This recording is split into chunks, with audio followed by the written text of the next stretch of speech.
Hi students, myself Manish Kumar from Jaipur.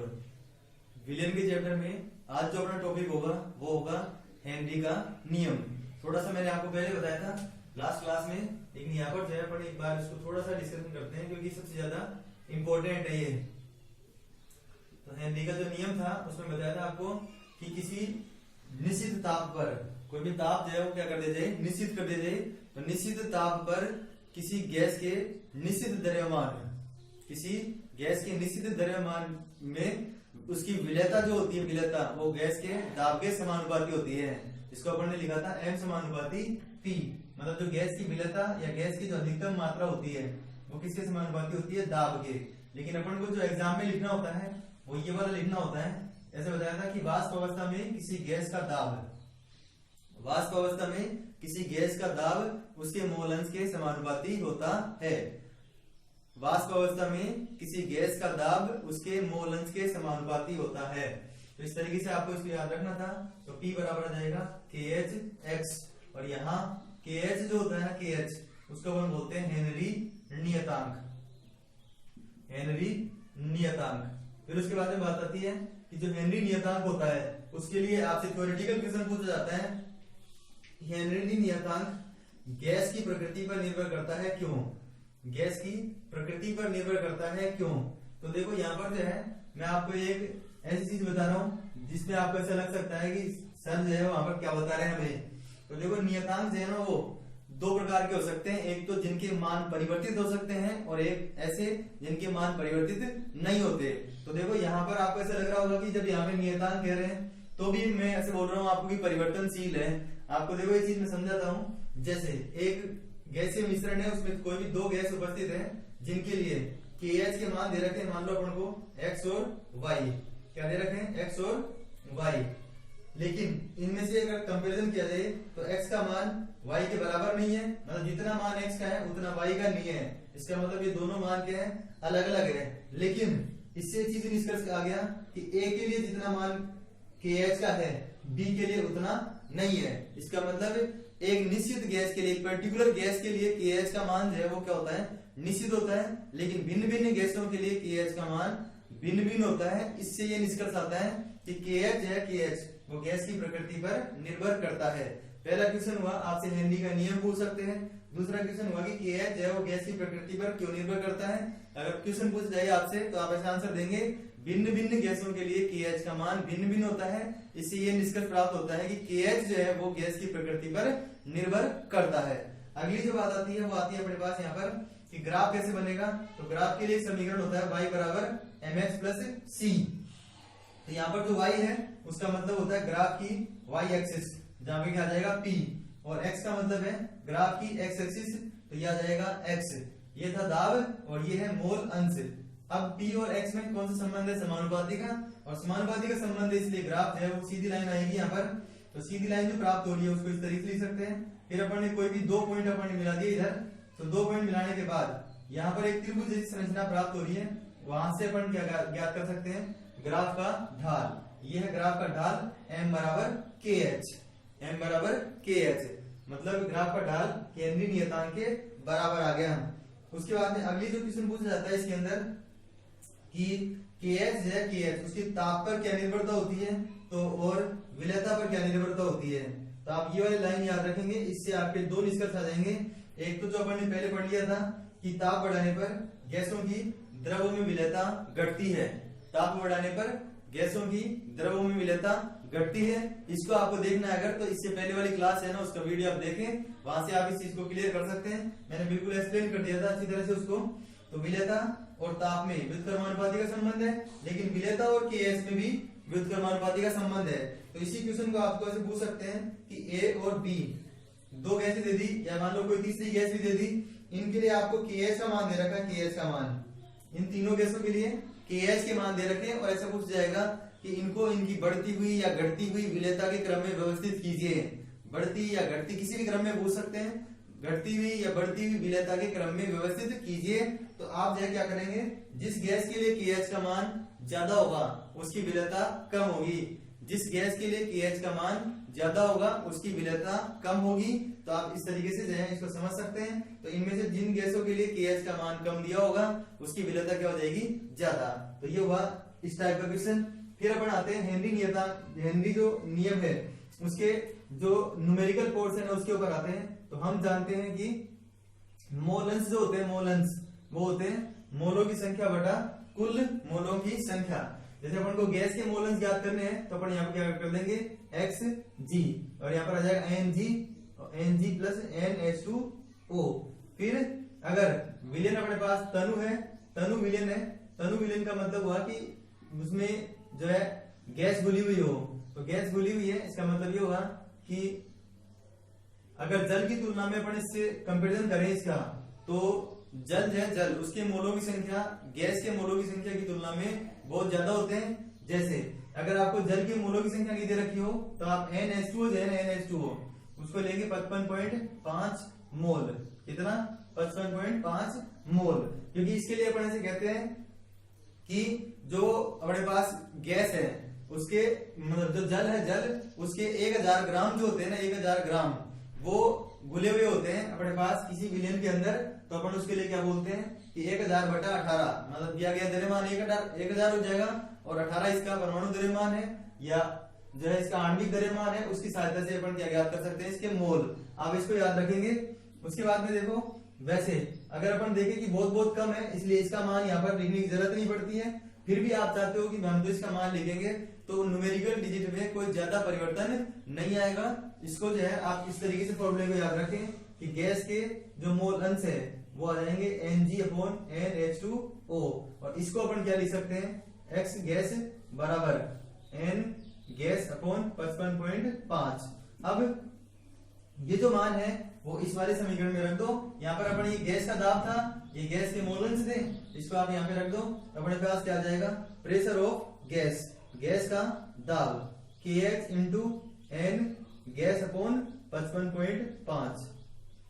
कुछ numerical है जिसमें अपन डायरेक्ट ये वाला फॉर्मूला यूज कर सकते हैं, ये वाला फॉर्मूला सीधे यूज कर सकते हो आप। इसकी सहायता से आप जो है न्यूमेरिकल को आसानी से सोल्व कर पाएंगे।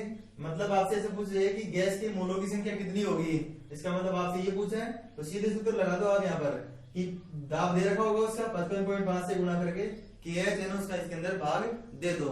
जैसे कि जनरल फिजिक्स में आप पढ़ते हो कि जैसे इसकी और इसकी इकाई, जैसे मान लो इनमें से जो इकाइयां हैं, जैसे एक इकाई तो दे रखी है बार में, एक दे रखी किलो बार में, तो सबसे पहले क्या करेंगे, दोनों इकाइयों को एक समान इकाई में लाएंगे, सामान्य इकाई में लाएंगे तो किलो बार को पहले बार में चेंज करेंगे।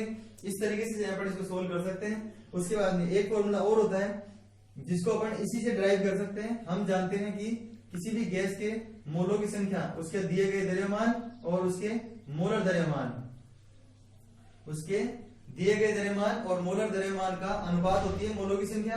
तो ये वाला यहाँ पर रख दो आप। तो गैस के मोलों की संख्या यहाँ पर जो है ना, जी का मतलब गैस है, आप याद रख सकते हैं, मैं जी लिख रहा हूं यहाँ पर।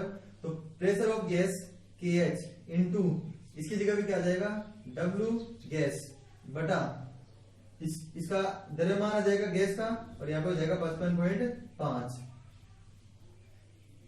इस तरीके से इस फॉर्मूले के द्वारा अपन ज्ञात कर सकते हैं किसी विलयन में जो गैस है ना, गैस उसकी मात्रा कितनी उपस्थित है, गैस की मात्रा।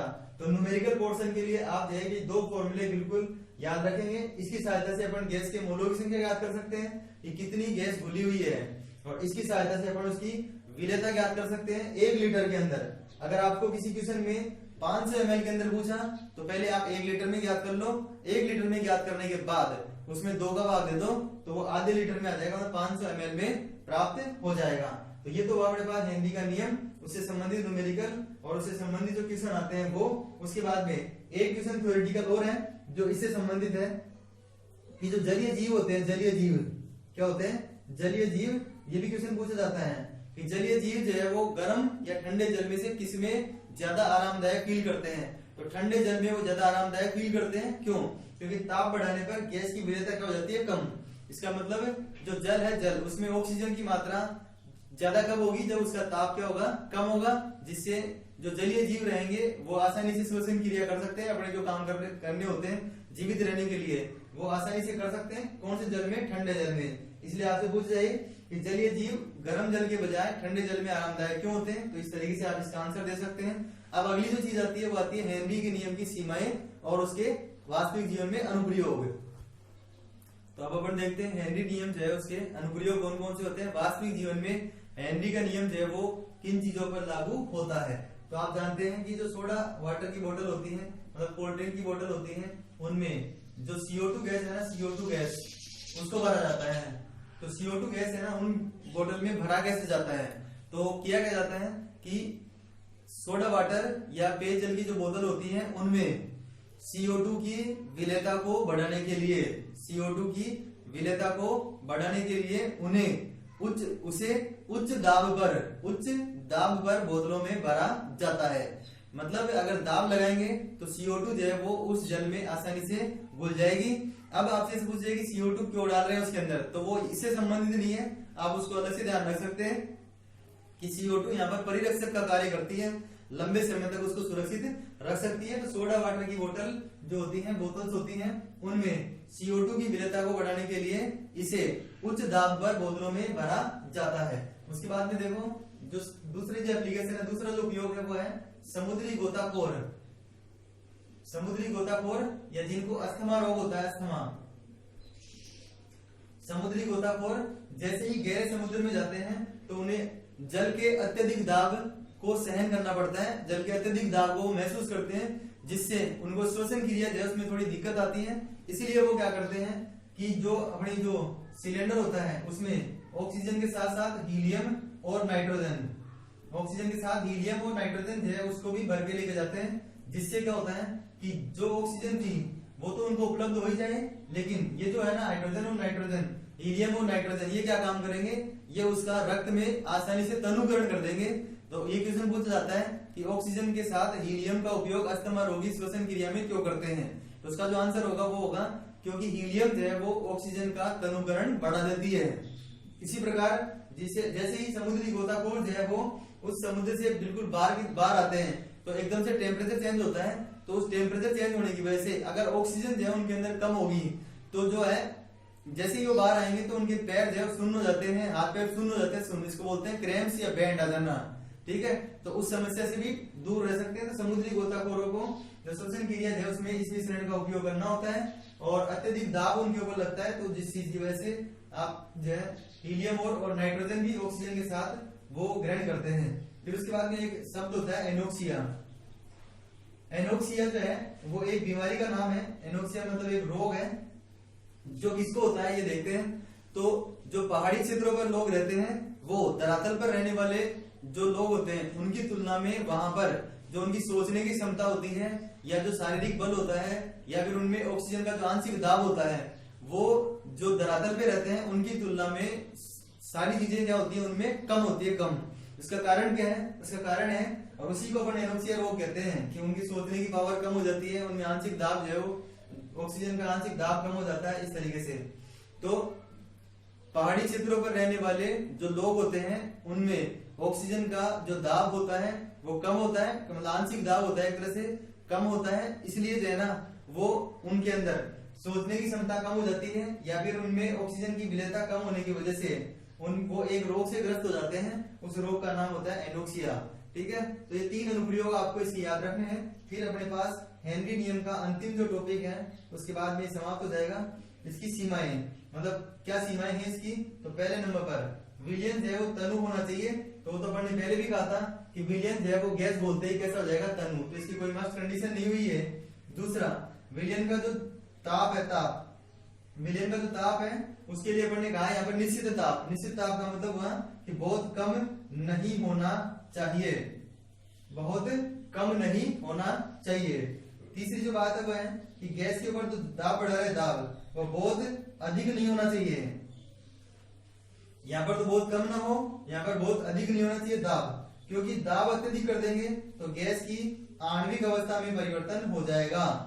गैस की आणविक अवस्था, जैसे मान लो ऑक्सीजन O2 के रूप में है, अगर दाब लगाएंगे तो वो किसमें बदल जाएगा, O में। तो गैस कौन सी है इनमें से, O2 है न कि O। तो पहला तो क्या हुआ, विलयन तनु होना चाहिए। दूसरा, जो विलयन का ताप है वो बहुत कम नहीं होना चाहिए, गैस का दाब वो बहुत अधिक नहीं होना चाहिए, और गैस की आणविक अवस्था में परिवर्तन नहीं होना चाहिए। तो ये था अपने पास हेनरी का नियम, और हेनरी के नियम से संबंधित मैंने सब चीजें आपको बता दी है। थ्योरेटिकल क्वेश्चन क्या आ सकते हैं इसके अंदर, और न्यूमेरिकल पोर्शन किस तरीके से होगा। उसके बाद में इससे संबंधित जो क्वेश्चन होंगे वो मैं आपको जो पीडीएफ होगा उसके अंदर जो कोलिगेटिव प्रॉपर्टीज होगी, अणुसंख्या गुण होंगे, उनके न्यूमेरिकल के साथ प्रोवाइड करा दूंगा मैं।